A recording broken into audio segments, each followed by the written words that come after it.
Hello bachcho, let's see the following question. In an oscillating LC circuit with C is equals to 64 microfarad, the current is given by I is equals to 1.60 into sine of 4100t plus 0.680, where t is in seconds and I is in amperes and the phase constant is in radians.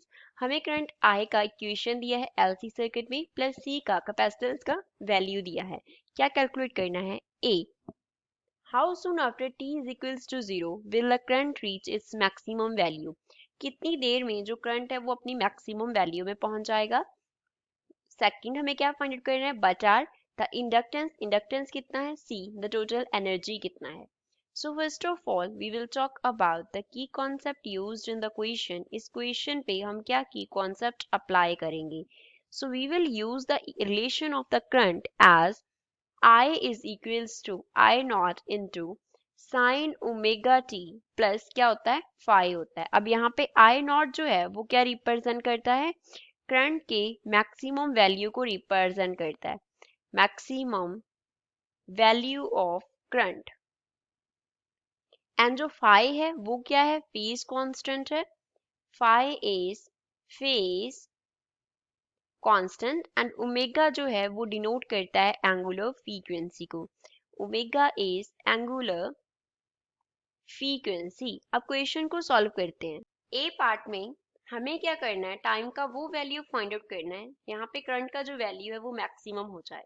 जो given equation है current का that is I is equals to 1.60 into sine of 4100t plus 0.680 given. तो इसको compare कर लेंगे standard equation से that is I is equals to I not into sine omega t plus 5.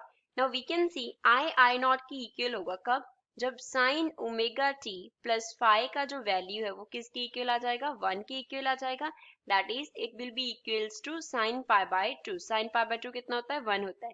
Which means when omega t plus phi will be equals to pi by 2, at that time I will be equals to I naught. So we can write जो हमारे पास sin 4100 into t plus क्या है? 0.680 है और यहाँ से directly हम omega t plus phi लिख लेते हैं.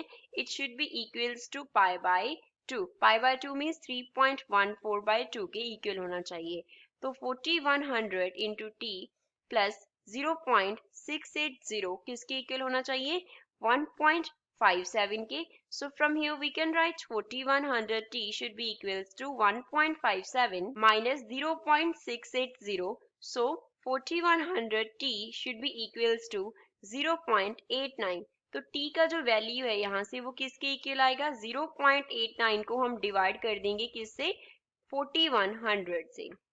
4100 से तो t का जो वैल्यू है it will come out to be 0.000217 second और we can write time t should be equals to 217 into 10 raised to power minus 6 second. At this time current will be equals to its maximum value. b part में हमें क्या करना है? Inductance find out करना है. तो उसके लिए हम ओमेगा का रिलेशन यूज करेंगे. ओमेगा इक्वल होता है square root of 1 upon square root of LC के.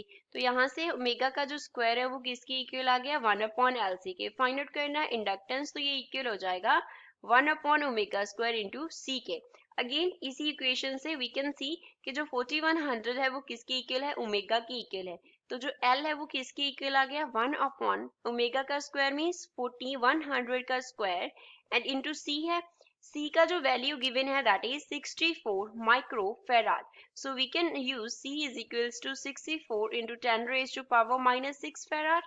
तो यहाँ पे 64 into 10 raised to power minus 6 आ गया. तो इसको सॉल्व करके जो L का वैल्यू है वो हमारे पास आ जाएगा 9.3 into 10 raised to power minus 4 henry और we can write L is equals to 0.93 milli henry. तो इंडक्टेंस होगी 0.93 मिली हेनरी. सी पार्ट में हमें क्या फाइंड आउट करना है? टोटल एनर्जी फाइंड आउट करना है. टोटल एनर्जी यू सपोज किसके इक्वल है? मैग्नेटिक एनर्जी के इक्वल है. ये मैग्नेटिक एनर्जी के इक्वल कब होगा? मैग्नेटिक एनर्जी का जो रिलेशन है वो होता है half half L I square, तो करंट का वैल्यू यहाँ पे मैक्सिमम होना चाहिए, तो आई नॉट का स्क्वायर कर देंगे तो वो यू के इक्वल आ जाएगा। So total energy will be equals to 1/2 into L का वैल्यू हमने निकाला 9.3 इंटू 10⁻⁻⁴, आई नॉट का वैल्यू 1.60 क्वेश्चन में हमें इक्वेशन में गिवन है तो इसका स्क्वायर हो गया, तो यू का जो वैल्यू है वो हमारे पास आ गया 11.904 multiply by 10⁻⁻⁴ joule, or we can simply write total energy is equals to 11.9 into 10⁻⁻⁴ joule होगा. So this is final answer for the given question. I hope you understood well. Thanks.